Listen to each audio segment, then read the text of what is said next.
Agarda bu yigit Luka Modric rassom bo'lganida unga shundoq berib qo'yardingiz kistni va u oyog'i bilan sizga san'at asari chizib berardi. Va oyog'ining qaysi qismi bilan? Tashqi qismi bilan. Mashg'ulotasi bor trivial.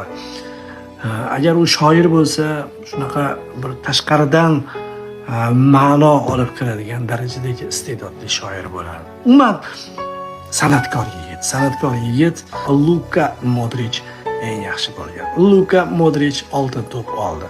Yaqin o'tmishga qarasak, Modricdagi futbolchi kamyobligini ko'ramiz. O'ta noyobligini ko'ramiz, do'stlar. Bu futbolchi Madridning Real klubiga kelganida hamma uni mem qilgan edi. Juda yomon mavsumlar o'tkazgan edi boshida. Hatto ketadi deb o'ylashgan edi. Uni birdaniga o'ynatib yuborgan Carlo Ancelotti bo'ladi. Yillar davomida Modric o'sib boraverdi, katta futbolchiga aylanib boraverdi. Oxir oqibat mana qariya bo'lganda ham Kroos ikkalasi markazning yuragi ekanligi ma'lum bo'ldi. Yuragi bo'lib o'ynab berishgani ma'lum bo'ldi.